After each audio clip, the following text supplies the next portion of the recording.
Olá, sou Delmir Carvalho, estamos em mais um episódio do Empreendedor Mineiro, que está rodando toda sexta-feira às 18 horas na TV Universitária, canal 12 da Claro e no canal do YouTube do TV Promove.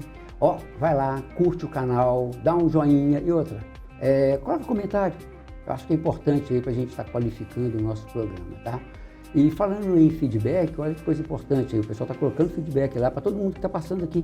Todos os entrevistados estão falando o seguinte, o case que eles apresentaram aqui, o que eles compartilharam com vocês aqui, eles estão falando, não, funciona assim, eles entregam assim. Acho que é importante vocês darem esse feedback aí, é fundamental para a gente estar qualificando o nosso canal, tá? E outra coisa, além desse feedback todo que o pessoal dá, é o pessoal da produção ali, a gente tem que agradecer eles, que é fundamental para a gente, é a Fernanda, o Silan e a professora Cássia. Sem essa turma aí no bastidor, a gente não estaria andando aqui não. E teve um feedback também muito importante, que eu acho que nós temos que compartilhar com vocês aqui, que foi no Instagram. Foi até da entrevista da Paty Torres. A Paty Torres, a pegada dela foi turismo. E a pessoa falou o seguinte, turismo, importância da personalização, ou seja, oferecer experiências individuais para cada cliente. É isso mesmo, é o que ela oferece, ela customiza e entrega, que eu acho que é fundamental isso aí. Hoje nós vamos entrar no mundo da tecnologia e eu vou ter o prazer de compartilhar com o meu amigo Cícero aqui. E o Cícero, para mim, é um orgulho. Sabe por quê, gente? Porque ele foi aluno do Promove da primeira turma de administração. E aí, Cícero? Tudo bom, Fala Delmir? um pouco de você aí, fazendo um favor. Prazer estar de volta aqui no Promove, né? Sempre que vocês chamam, eu estou aqui presente, porque não foi a minha primeira graduação, mas foi a última faculdade que eu entrei dentro já de uma linha do que eu queria fazer já com a empresa montada e tudo mais.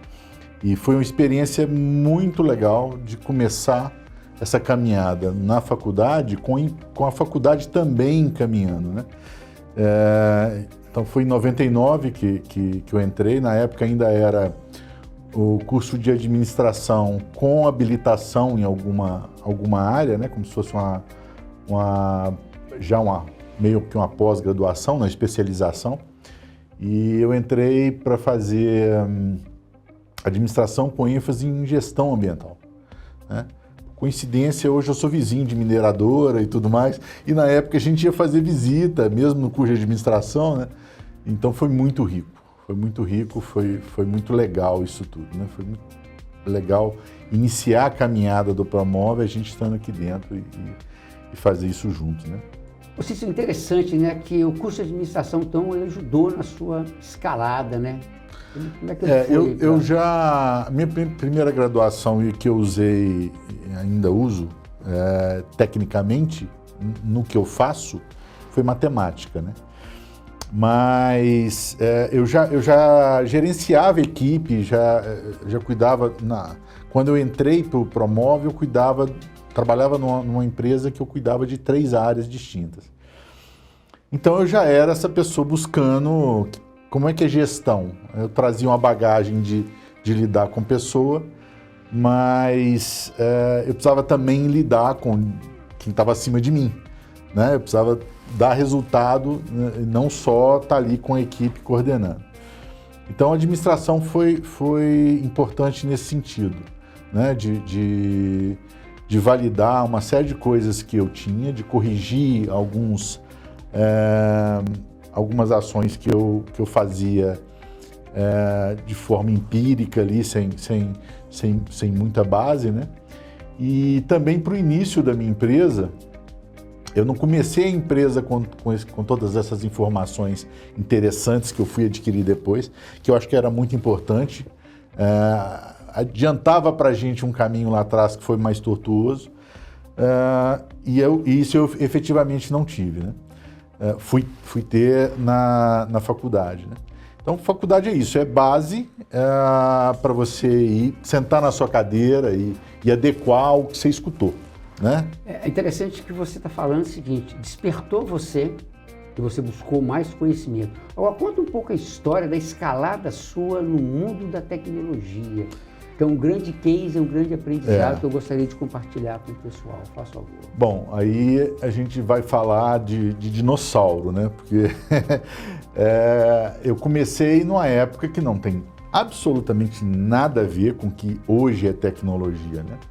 Você não tinha computador em casa, né? Que é uma coisa normal, um tablet, um computador, e na nossa época não tinha. Começaram a ter os computadores que não eram os mainframes de empresa, começou com 286, 386, o que tinha menor, né, que eu cheguei a usar, era muito mais para joguinho, para essas coisas, mas você não tinha essa pegada profissional. Então, com esses PCs, né, o nome PC vem disso, ali começou.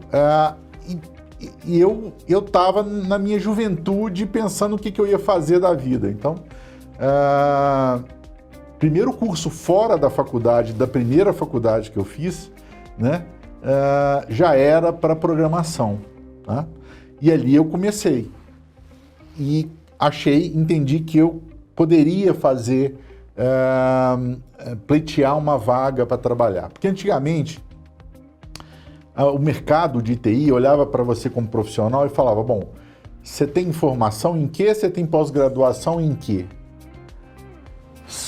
Salta de lá, né, 1986, 87, e pula para agora, que a pessoa faz um curso assiste aula ali no YouTube, na Alura, numa plataforma qualquer de curso, e dali foi para a prática, faz um processo seletivo e entra na empresa. Não era assim antigamente, né? Você tinha que buscar formação. Então, esses primeiros cursos foram interessantes e eu tive uma primeira oportunidade. A primeira oportunidade, na verdade, foi um estágio que a pessoa falou comigo assim, eu tenho um computador aqui, você pode fazer o que você quiser para o mercado, já me abrindo uma veia empreendedora, né? Mas você tem que fazer uma mala direta para mim aqui, mas você pode usar. Era em frente à Fiat e eu ia todo dia para lá porque era a oportunidade que me dava, né? Se tivesse um computador em casa, eu faria esse ganho de aprendizado lá. E aí não parei de fazer curso. Muita coisa do que eu fiz na vida foi como autodidata, tá? Porque essa curiosidade que a tecnologia que estava começando na época despertava. Então eu enveredei por esse caminho. Por outro lado também, essa questão da matemática também, da questão da lógica, eu acredito que isso também contribuiu muito com essa pegada, essa visão de gestão também. Agora, na época, você fez alguma pesquisa ou você foi na onda? Não, eu trabalhava nessa empresa que eu coordenava 3 áreas, a principal era a tecnologia, né? E de repente eu cansei daquilo, era um ambiente meio tóxico, eu falei, não, vou parar com isso. E fui ser consultor em TI para empresas do mesmo segmento, que era na área de plano de saúde. Mas só que aí eu conheci pessoas na área de logística, que abriu um cenário de oportunidade para a tecnologia na época muito interessante. Então eu fui como consultor, eu chegava nas empresas, eu via que o pessoal demandava software, mas eu era só o consultor, né? Eu direcionava para o que eles precisavam. E um dia eu tinha um amigo que trabalhou comigo e eu falei com ele, vem cá, eu já não desenvolvia software mais, eu já estava na área de gestão, mas ele ainda desenvolvia, ele fazia muita coisa em casa. Eu falei, vem cá, você não topa a gente abrir uma empresa e essas demandas que eu estou captando no mercado, a gente poder absorver isso, né? E assim começou, né? Começou de forma atabalhoada nesse sentido, porque a gente teve essa percepção, mas o passo para abrir uma empresa, né, não é apenas você entender que ali tem uma oportunidade. Empresa é uma coisa mais séria. Tanto é que o tempo de duração médio de empresa no Brasil é muito baixo, né? Você estava no Vale do Silício, em Minas Gerais, é isso, naquela época? Podemos falar que foi por aí? Foi um Vale do Silício, um mar de oportunidade, né? Eu lembro que em 2000 a gente fez o primeiro Seminário Brasileiro de Comércio Eletrônico e Logística, 2000, né? E era no Ouro Minas. E eu lembro de ser parado ali por uma pessoa que veio do Centro-Oeste e falou assim, na época como se eu tivesse, eu tenho 2 milhões para investir aqui, o que você acha que eu devo investir? Que é hoje o que é startup e tudo mais, isso é estruturado hoje. E antes era um monte de oportunidade. É TI nascendo, acontecendo e as pessoas, de forma muito embrionária, querendo investir nessa área, né?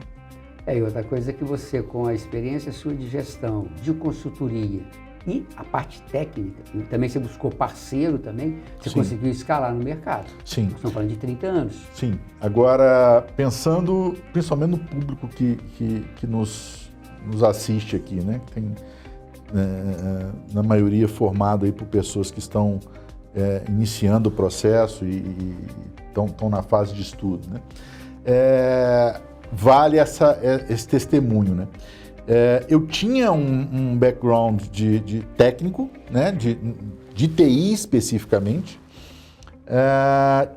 Já tinha, por tudo que eu passei de gestão, essa questão de levantar o olho e observar a sua volta, né? Porque antigamente a gente fazia muita crítica ao desenvolvedor de software, ao cara de TI, falava que ele olhava para o umbigo. E o que ele tem que fazer, na verdade, é um protótipo do que a pessoa, o interlocutor ali quer. Então, alguém tem uma demanda de um software. Talvez a sua principal habilidade é escutar, é entender o que a pessoa precisa. Porque se você distanciar isso, e eu já vi isso muitas vezes, né, o pessoal não começou a falar, deixa que eu sei o que você quer. Né? Não é dessa forma. Tá? Efetivamente, você tem que pensar nisso. Deixa eu só te dar um gancho aqui que eu achei interessante, né? A sua experiência de consultor, sua experiência de gestão e sua experiência técnica. E nessa relação com o seu cliente, você puxou a demanda dele. Porque pensa bem, o cliente, ele quer o quê? Eu quero que você pinte essa casa. Pronto. Uhum. Como? É você que vai ter que desenhar isso. E você tinha essa percepção de como que eu vou desenhar e vou criar a expectativa para ele e vou entregar. Sim. Você materializando para ele. E não o que a gente já tive experiência também, muita gente da área de TI, e que era só técnico e Sim. tinha um pouco de arrogância nisso, Sim. de conhecimento. E é qualquer profissão, tá, gente? Qualquer profissão não tem a humildade de ouvir. E você tem essa habilidade de ouvir e tentar customizar a demanda do seu cliente. E puxando esse gancho do que você falou, eu costumo dar esse exemplo às vezes, né? Uma coisa muito séria na prestação de serviço de TI, mas também em outros segmentos, é você ter definido, serviço, né? Então você ter o escopo do seu serviço bem definido, ok? Porque você constrói algo, né? Então eu tenho dois exemplos que a gente costuma dar de forma didática para que a pessoa entenda essa questão do escopo. Uma é a questão da pintura, né? Você me contrata para fazer uma pintura, me mostra lá o primeiro andar, eu não sei que tem um segundo andar, e quando eu estou acabando de pintar, você fala, mas vem cá, você não foi lá em cima? Mas espera aí, quando a gente foi discutir o que era para fazer, só tinha esse espaço aqui, né? Cabia também a mim perguntar, você não tem outra área? Quer dizer, tem todo esse processo. Eu estou falando aí de um processo que você iniciou errado, né? A outra que eu brinco muito é que às vezes o cara fala assim, mas eu precisava que o software tivesse determinada coisa. Aí eu dou o exemplo. Você me contratou para fazer um prédio, eu já estou lá no 10º andar. Aí você fala assim, mas cadê o salão de festa? Né? Eu já crescia essa construção 10 andares, né? Como é que eu levanto isso para encaixar, né? Eu falo, não, dá para colocar esse salão de festa, mas no rooftop, né? Olha como é que vai ficar legal. Mas se você sonhou com isso lá embaixo, a gente tinha que ter conversado antes. Então, isso é para dar 2 exemplos de situações onde você começa errado, né? E só para concluir, muita gente, eu sempre tive, a empresa começou em 2000, nós estamos indo para 25 anos, a gente sempre teve um trabalho, às vezes até com escola técnica, de formalizar estágio, de trazer o pessoal para estágio, né? E especificamente no curso superior de ciência da computação, tem uma matéria que é engenharia de software. E todo mundo que vinha trabalhar falou assim, nossa, Cícero, engenharia de software é uma matéria que se deixar eu colo, porque é para passar. E eu falo, vem cá, é essa matéria que vai diferenciar você do seu colega. É você entender, não é nem tirar nota alta, é você entender o propósito daquilo, e buscar dali conhecimento é o que vai te diferenciar. Por quê? É essa matéria que dava metodologia para ele fazer essa entrevista. Tá? Porque a pessoa sabe fazer o software. Tudo bem. Aí você pega um ambiente um pouco mais complexo, você tem que organizar isso de forma estruturada para que isso vire um software bem feito, né? E o pessoal achava que era matéria que isso não tem nada a ver com desenvolvimento, né? É a cachaça, né? Eu quero sentar e programar, eu quero contato com o computador. Parte técnica, né? Com isso. O computador. Agora, nessa pegada sua aí, a gente observa o seguinte, a importância de um bom desenho de processo. Sim. Entrar no ambiente do seu cliente, fazer um desenho com ele, que é ele que vai ditar qual que é o caminho e validar o caminho. Sim. Para depois você ir para a discussão de desenvolvimento. Sim. E aí na cabeça da galera é só a questão técnica. Sim. Então, e é o erro clássico dos grandes gestores, aí, os empreendedores, ele domina a técnica, mas eu não tenho dificuldade de relacionar, tenho dificuldade de gestão, Sim. e acaba, igual você falou, na primeira curva ele vai ficar. E tinha uma outra coisa também. Muito cliente não queria pagar por esse tempo de especificação, né? Porque o certo é você faz a especificação, apresenta a especificação, fala, isso aqui que eu vou te entregar. Tá certo? Assina aqui para mim. Porque é ali que você vai voltar sempre para falar, vem cá. Provavelmente ele não leu e nem sabe o que está escrito. Isso, eu fiz conforme o que foi pactuado, né? Até por questões jurídicas e para lastrear você depois em algum processo que você possa ter por causa de escopo, né? Especificamente por causa de escopo. Então, essa questão é importante, né?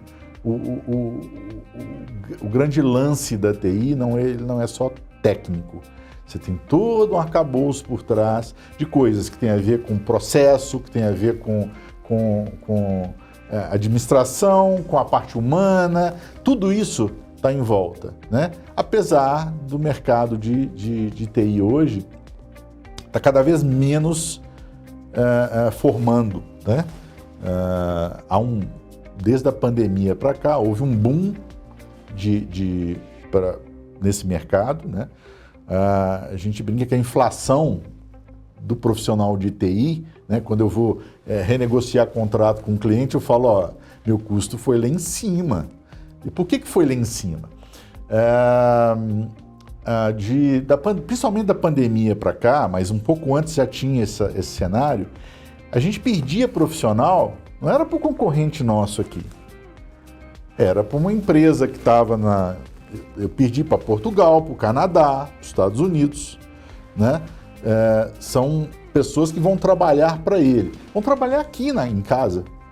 Nesse momento aí é o aprendizado do trabalho remoto, né? Isso. Dessa pegada sua aí, fala um pouco para a gente como é que é essa questão de time, e aí uma boa seleção, uma boa condição de recrutamento, um bom treinamento. Eu sei que isso é complexo, até dentro do que você falou aí, porque houve uma lei de oferta e procura e as coisas foram para cima. Sim. Mas você tem um trabalho, inclusive, de estagiário, um trabalho de instituição, de ensino. Fala um pouco, compartilha essa experiência com a gente, por favor. Historicamente, a gente sempre formou profissionais lá dentro da empresa, né? Hoje não é assim mais. Hoje, boa parte do que entra de material humano já vem de uma formação, né? Tem os prós e os contras, né? A formação hoje de TI, ela virou uma coisa muito específica. Então, você pegava um desenvolvedor antigamente, ele sabia, tinha sólidos conhecimentos de rede, sólidos conhecimentos de banco de dados e sólidos na linguagem que ele ia desenvolver. Hoje não. Ele tinha visão do processo todo. Sim, porque, entenda, ele está fazendo um software que consome banco de dados. Uhum. Ele não saber se a forma como ele está consumindo está onerando demais e está prejudicando o todo, é muito importante disso. Mas as formações não estão assim mais, elas são cada vez mais específicas, né? Especialização? Você ainda tem uma linha de pessoas que fazem curso superior, que vão fazer especialização, né? Mas isso é uma parte muito lá no top das formações. Como tudo na vida hoje, né? Antigamente, meu pai, minha irmã mais velha, tinha uma preocupação de que lugar que eu vou entrar para trabalhar, que eu vou trabalhar até o último dia da minha vida, né? E hoje em dia não é assim, né? Você vai olhar para uma pessoa que entrou para trabalhar com você, pode ter expectativa de que há 2 anos ela vai querer ir para outro lugar, seja um passo acima, seja um passo ao lado, né? Seja, não é isso que eu quero fazer, eu vou fazer outra coisa. Então, isso mudou radicalmente como a gente olha o mercado de trabalho hoje, como eu busco trazer profissionais. Mas ainda assim, se eu puder acelerar esse processo e formar, né, há uma corrente dentro da empresa contra isso, contra essa visão minha, porque a gente já teve experiência de forma a pessoa, ela ainda não está produzindo direito e o mercado fala, vem cá que eu vou te pagar um tubo de dinheiro. E você olha e fala, mas eu não pagaria isso nunca para a pessoa, ela tem 1000 coisas para aprender, mas o mercado está assim. Então, já passou gente pela empresa que largou advocacia com diploma para ir mexer com TI. Por quê? Pelos altos salários que estão agora, né? Mas eu acredito que isso é uma bolha. Inteligência artificial é uma coisa que é uma ameaçazinha ali na frente. Falando em inteligência artificial, eu queria te fazer uma pergunta. Como é que você está vendo esse momento da escalada da inteligência artificial? Como é que você está lidando os seus aplicativos? Você já está usando? Como é que está isso no seu ambiente, no seu modelo de negócio? Inteligência artificial é muito plural, né? Se você pegar hoje uma área que não tem nada a ver com TI, né? O advogado que eu citei aqui agora, o médico, N áreas, você tem como puxar da inteligência artificial e agregar e gerar diferencial competitivo que você faz, né? A área de tecnologia, de desenvolvimento de software especificamente, hoje a gente caminha junto, tá? Então procura agregar funcionalidades com inteligência artificial, mas com o olho ali na frente para entender que momento eu corro o risco de virar uma videolocadora, né? Em que momento há essa possibilidade dela nos engolir, né? Alguma coisa muito básica em termos de desenvolvimento de software, alguma coisa em apoio ao desenvolvedor, isso já está bem avançado, né?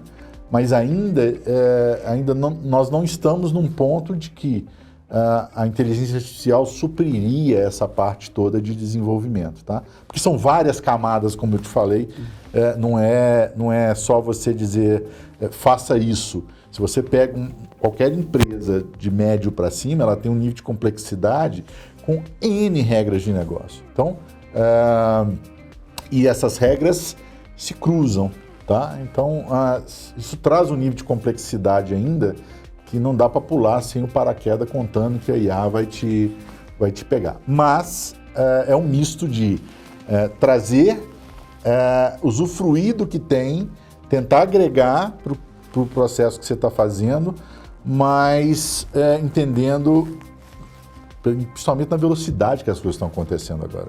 Mas, por outro lado, eu entendo que você vai ter que ter repertório, bagagem, para fazer uma boa pergunta, para você extrair a informação e usar ela a favor do seu projeto. Sim. Não dá para você pegar qualquer coisa e julgar. Sim. Vamos dar um exemplo aqui. Vamos dar um exemplo aqui. Você é advogado, vai entrar num processo, você joga a pergunta e ela manda um trem de ontem para você, não de hoje. Uhum. E você vai emplacar aquilo ali sem fazer uma boa leitura, um bom aprofundamento. Sim. Então, eu acho que na sua área vai acontecer isso também. Como que eu posso usá-la para aprimorar o meu modelo de negócio? O desafio da área do desenvolvedor de software, como eu te falei no início, o que você faz é o desejo do seu interlocutor. Uhum. A partir do momento que esse interlocutor, que é quem tem o conhecimento do processo, tiver acesso a algo que ele possa narrar e aquilo ser construído e atendê-lo na plenitude, acabou. Né? A gente tem casos hoje de, principalmente na parte de publicidade e tudo mais, que a inteligência supriu a modelo, o fotógrafo, o maquiador, a pessoa da roupa, e de uma forma muito bem feita, muito profissional, né? E aí ela vai engolindo as coisas. Então, o desafio do desenvolvedor é isso, né? É você estar num ambiente onde, se o interlocutor não está com você gerando a demanda, se existe outro lugar para ele poder gerar a demanda e isso ser construído, atendendo ele na plenitude. Porque aí não importa se nós fizemos ou se a IA que fez, Solução foi entregue. Se a solução foi entregue e é plena, né? Atende. Né? A gente ainda escuta, lê muito sobre situações onde você acha que a IA está indo para um lugar perfeito e você começa a ter tropeços ali do processo. No todo, esses tropeços vão custar caro. Então, ainda mas é um processo em evolução, né? Eu entendo que ela está aí, nós temos que conviver com ela e tentar tirar proveito para a gente. Agora, temos que estudar muito, Sim. acompanhar muito, para a gente não perder o time. Sim. Eu acho que tem uma tendência de perder o time. Então, Sim. quem é que estiver... É a mesma coisa quando você estava no Vale do Silício de Minas Gerais, lá atrás, você viu a oportunidade e você escalou. Exatamente. E falando isso, eu gostaria que você voltasse lá, que o seu case para o início do século, que era o início de 2000, no momento que você rastreava a entrega de produto, eu acho que compartilha rápido esse case que eu acho que ali foi uma grande escalada do seu negócio, não? Não, pelo seguinte, especificamente o que eu atuava como consultor e o que eu captava era produto para pequena empresa. Então, eu tinha uma limitação de crescimento ali. Eu podia crescer de forma horizontal. A questão a gente pegou um projeto na maior operadora de telefonia aqui de Minas e entrou para o mercado de telefonia, onde os desafios são muito mais elaborados, onde o mercado gira num ponto muito mais alto. Então, a grande virada da empresa foi atuar nessa escala, tá? Tanto é que eu cheguei no tempo daqueles erros que a gente comete lá atrás, que eu falei com você, que a gente não tinha informação. Chegou uma época que eu tinha mais produto que funcionário, né? Mas como eu já vinha de gestão, eu falei, peraí, tá errado. Ninguém veio me falar que tá errado, mas eu fiz uma conta rápida, eu falei, isso tá errado, assim eu não posso continuar. Desativei alguns, peguei os que tinham mais mercado na época e fui a partir dali, até me especializar em logística, por causa de telecom. E aí são 25 anos de história em logística. É interessante essa pegada sua aí, porque você tinha muitos produtos, mas você tinha problema de demanda externa. Sim. Então você parou, avaliou, começou a investir onde que você tinha retorno. Sim. Porque E o mercado também, essa questão da logística, eu te acompanhei, O mercado puxou você para isso aí. Sim. E você conseguiu escalar e organizar a cadeia toda. Sim. Logística é uma área de constante desafio. E principalmente porque ela não é uma área que normalmente as empresas entendem como uma área de investimento, é uma área de custo. Tá? Ela olha para a área e fala, quanto custa o seu serviço para mim dentro da empresa? Né? Então, aí é que a gente entra com tecnologia, porque você vai entrar gerando diferencial competitivo, baixando o custo daquela operação, porque a visão é de custo. Se você entra para fornecer um produto para comercial, né, você vai ter mais, né, com a gravata melhor, porque ali eles vão investir. É uma área de investimento normalmente na empresa. Mas logística, eu já atuei no passado com contábil, são áreas que a empresa olha e fala, não, isso aqui é custo. Quanto custa? Né? Mas é uma oportunidade. Mas e a conta do outro lado? Quanto que aumentou a produtividade? Quanto que aumentou a entrega? Tem que ser levado em consideração? Então, tem. Aí saber o custo, mas é investimento. Tem, mas infelizmente nem todo mundo olha dessa forma. Né? A questão de custo bate muito nas empresas. Né? Se a gente pensar aqui em termos de tecnologia, eu já cansei de ver isso ao longo do tempo, né? De você dar a ferramenta e às vezes você tem uma pessoa que usa a ferramenta e ela não sabe interpretar um relatório, não tem um relatório disponível, tem um gráfico, tem uma informação trabalhada, mas não toma ação com base nisso, né?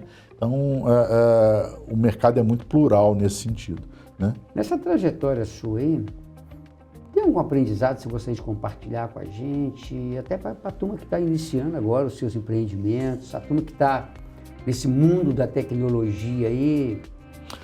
A questão é a seguinte, hoje em dia, o que vale, né? Antigamente era ouro, depois petróleo, commodity, sempre teve uma época do que valia mais, quem detinha aquilo era quem tinha mais poder, quem tinha mais dinheiro, quem tinha mais poder, né? E hoje a gente vive a era da informação, né? Quem efetivamente tem informação tem acesso ao dinheiro, tem acesso ao poder, né? Então, o que a gente fala para o pessoal que está começando é buscar informação. E quando eu digo empresa, eu tenho ideia de empreender. Lembra o seguinte, aquilo que você enxergou que é uma oportunidade, quando passa para o nível de empresa, você tem um arcabouço ali que você tem que cuidar com uma série de coisas. Só que você tem até Sebrae, você tem uma série de fontes hoje para poder buscar esse tipo de informação para você se estruturar. Desde a receita da empresa não é só receita, é coisa, feijão com arroz, né? Mas que as pessoas, quanto mais demorarem para poder se atentar a isso, maior pode ser o tombo, ou mais pode abreviar o negócio dela, né? A questão da informação, se você não tiver repertório para tratar essa informação e ganhar dinheiro com ela, aí é a questão da sua capacitação de buscar informação. Sim. Eu acho que é importante deixar esse aprendizado para a turma aqui, tá? Sim. Você está chegando no final do nosso papo aqui, tá muito bom, depois você vai voltar aqui, porque acho que é importante, mas eu gostaria que você deixasse uma consideração final e algumas palavras que você acha que pode te compartilhar com o ensinamento desse momento que nós vivemos aqui, que eu acho que foi um momento muito rico em informação, em olhar de gestor. Então, olha a sua escalada aí, como que sua empresa está hoje, e num ambiente extremamente concorrido. Isso. Bom, o que a gente pode deixar de legado para o pessoal que está vindo eu fui uma pessoa, eu sempre fui a pessoa, o profissional que tinha o quadro pendurado como melhor do mês, né? E daí para empreender, você tem um salto para dar. Buscar confiança, né? Buscar confiança naquilo que faz, buscar conhecimento, que assim você vai ter confiança, acreditar no seu processo, não ter medo do erro. A questão do medo do erro é planejar bem, é pensar bem no processo e pensar e entender o que eu vou fazer se der certo, mas o que eu vou fazer também se der errado. Mas não pode desistir. Lá atrás, se eu olhar para trás, eu tive mais de uma situação onde eu podia pensar, não, o caminho está difícil, vou voltar para o mercado de trabalho, vou deixar de empreender. E não é assim. Eu fiz certo de insistir em várias situações lá atrás, né? Então, busque conhecimento e use isso no processo de confiança do que você vai fazer, né? Entenda que o erro é para aprendizado e o erro é para mudança de rumo também, faz parte dessa caminhada, tá? Importante isso tudo aí é a resiliência, conhecimento, e eu te conheço há um bom tempo aí, essa pegada sua de saber chegar, de saber trabalhar, ouvir, eu acho que é fundamental, temos que saber ouvir, porque no momento que a gente está fornecendo serviço, eu tenho que entender a demanda. Sim. E é muito complexo a sua área, porque do outro lado não tem conhecimento técnico.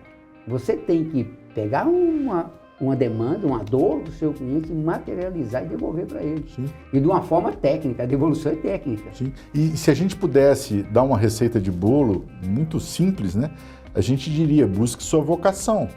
Mas não é um processo simples, né? Porque se eu pudesse dizer para a pessoa, vá na direção da sua vocação. Você tem uma pressão para ter determinado diploma ou não, mas aquilo não é a sua vocação. Está errado, né? Mas a gente sabe, olhando para todo mundo que você viu crescer, que nem sempre ela começou na própria vocação, foi descobrir isso com o tempo, né? Se pudesse, desde o primeiro passo, ir na direção da sua vocação, seja o que for, você vai brilhar. Mas é importante essa fala sua, porque nós temos que conhecer um pouco mais a gente. E a gente tem algumas habilidades positivas e também tem situação que você não tem habilidade, que eu tenho que me moldando. É complexo isso, mas eu tenho que me moldando e ver para onde que eu vou. E de uma forma, às vezes, meio sem empírica, você começa a trilhar isso aí e chega lá. Eu acho que tem muito, igual você a sua trajetória foi muito nessa pegada. Você foi construindo e foi achando o seu espaço. E para a geração que está agora, é muito importante o seguinte, manter a capacidade cognitiva, porque o que você tem de estímulo, de tela e tudo mais, para não dar foco no que efetivamente você vai construir para a vida, o que você tem de entretenimento e distração hoje, a gente vê, às vezes até como um vício na pessoa. Isso vai te tirar de um caminho que, se você desse foco, dentro do que você falou, se conhecer. Como é que a pessoa vai se conhecer se o olho dela está especificamente para uma tela, para um entretenimento que é ali 30 segundos, pula outro 30 segundos e cadê o tempo para se conhecer, né? Isso é o desafio da garotada que está aí. Vocês viram a mensagem? Nós somos analógicos, nós precisamos disso aqui. Então, acho que é por aí. Tá? Ô, Cícero, como é que a gente acha você? Por onde, qual que seria o site? O site da empresa é cataldi.com, C-A-T-A-L-D de dado cataldi.com. O produto principal nosso é o Central de Fretes, na área de logística, que tem as soluções para logística, né? E tem no Instagram e tem o site também, que é centraldefretes.com. Tá. Então vamos ficar por aqui. Eu gostaria muito de agradecer o Cícero, gratidão de você estar compartilhando o conhecimento com a turma aqui. Gente, acompanha, nosso programa está na TV Universitária, Canal 12 da Claro, e no canal do YouTube da TV Promove, tá? Agora, dúvida, manda também um e-mail para a gente, empreendedormineiro@somospromove.com.br, tá? Agradecer a vocês, beijo no coração de vocês, especial para minha amada, para minhas filhotes e meu netinho, que eu estou morrendo de saudade dele.